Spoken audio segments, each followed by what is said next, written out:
Détendez-vous. Je suis sûr que cette fois, nous saurons enfin qui vous êtes réellement. Votre amnésie ne sera pas définitive, je m'en porte garant. Laissez-vous aller. Libérez votre conscience. Vous vous sentez bien. Très bien. Et maintenant...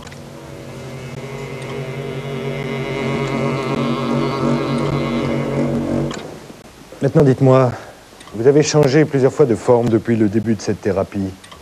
Comment expliquez-vous ceci? Je ne sais pas. J'ai l'impression que j'ai toujours su le faire. Comme un réflexe naturel. Naturel? Oui.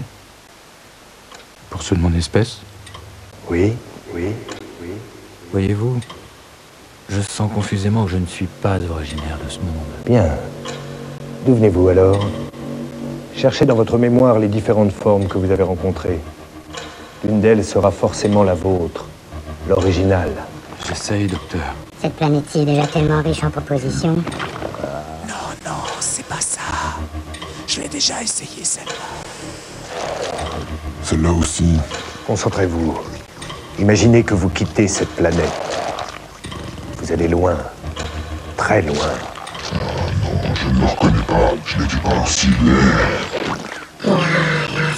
Encore plus loin. Plus loin. Non, toujours pas. Ces formes ne m'évoquent rien de familier. Bien sûr, je n'ai aucun problème pour les assimiler, mais j'ai dans l'esprit que j'étais beaucoup plus différent des hommes. Encore plus différent. Alors cherchez dans ce qui vous paraît le plus opposé ou complémentaire à l'homme. Cherchez dans le fond de votre inconscient. Opposé, complémentaire, docteur. Vous avez trouvé, c'est merveilleux. Je me sens revivre. Vous avez réussi. Je me souviens de tout maintenant. Comment pourrais-je assez vous remercier, docteur? Bien,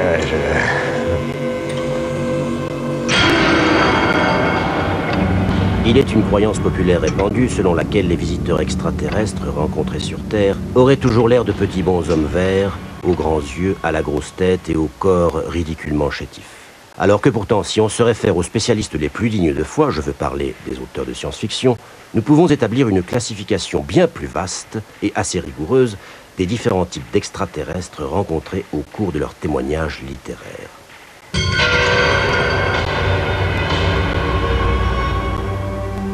Moi, je n'avais pas tout vu.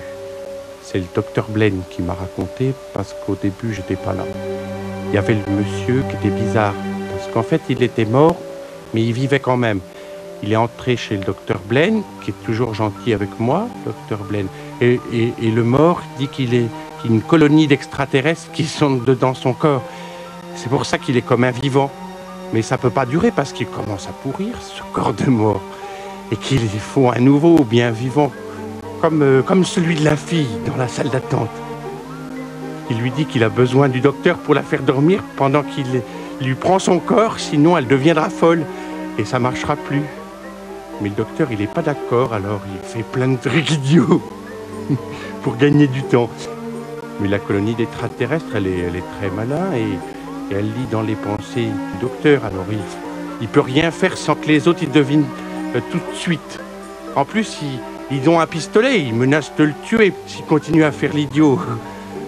Alors moi j'arrive, je comprends rien à ce qui se passe, et puis je vois le pistolet, alors je tape sur la tête du mort vivant de toutes mes forces, et il tombe par terre, et le docteur, il reprend le pistolet. Alors il y a du verre qui coule de la bouche du mort vivant, et le docteur me dit d'emporter la fille loin d'ici, et puis il met le feu à la maison. Après il m'a dit qu'il était obligé de faire ça pour tuer tous les extraterrestres, et que c'est grâce à moi qu'il a pu les tuer. Parce qu'il ne pouvait pas lire dans mes pensées. Vu que moi, je pense pas.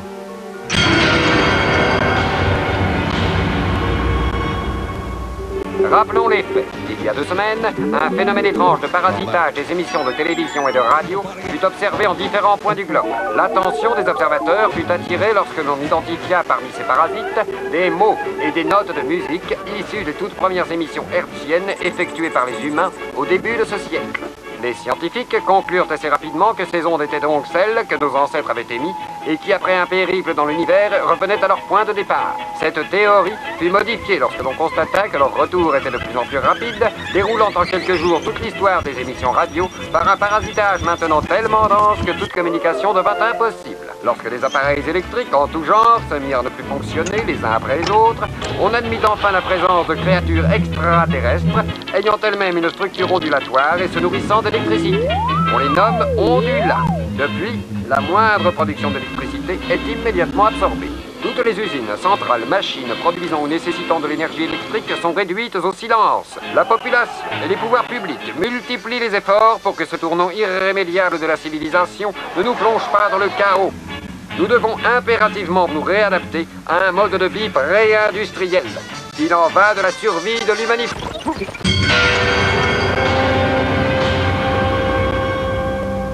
Tout a commencé lorsque le professeur Michaels fut alerté par son assistant qu'un objet qu'il prit tout d'abord pour une pierre située à la lisière de son jardin semblait avoir véritablement grossi, ce qui, vous me l'accorderez, est assez inhabituel pour un minéral. Lorsque le professeur se rendit sur les lieux, il remarqua que l'objet, de la taille d'un pneu de camion, semblait absorber la végétation l'environnant, de même que le sol sur lequel il reposait.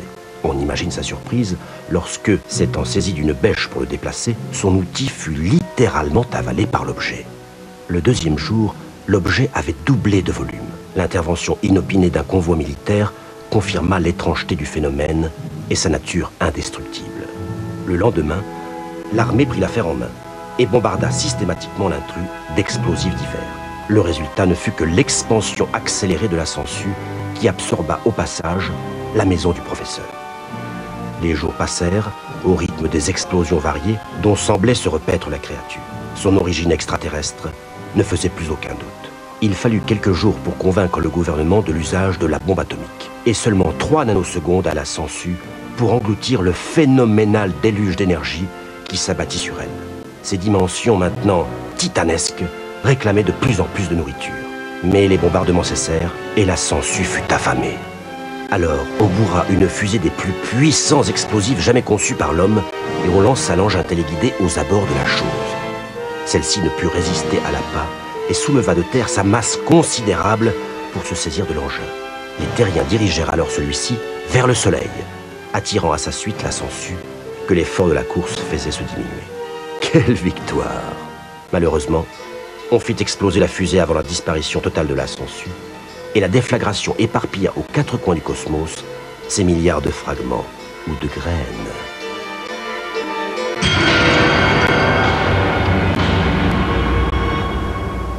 Oh, ça en a fait des histoires. Faut dire qu'ils étaient très dodus. On les appelait Apiciens, parce qu'ils venaient d'une planète appelée Apicius. Allez savoir.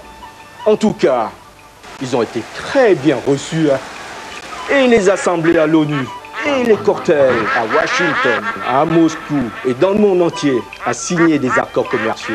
Pour ci ou ça. Au début, personne n'osait trop rien dire. Oh, vous pensez, les ambassadeurs venus de l'espace. C'est quand il y a eu l'incendie, à la réception du président en Inde. Certains d'entre eux ont péri dans les flammes. Alors, les gens, ils n'ont pas pu résister à l'odeur et commençaient à les dévorer, puisqu'ils étaient déjà tout cuits.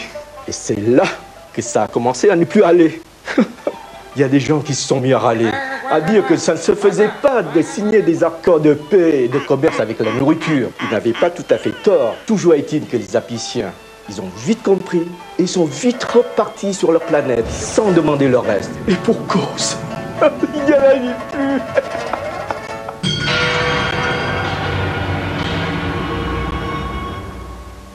Dans un monde très lointain, il y avait les Vlurog et les Gromp.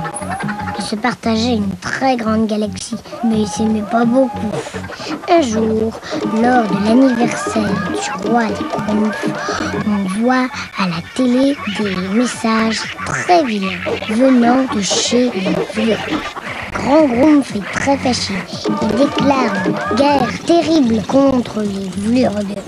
Ils se bagarrent très fort pendant des siècles et des siècles dans toute la galaxie. Après, quand ils ont tout cassé, ils s'aperçoivent que le message vient de la Terre.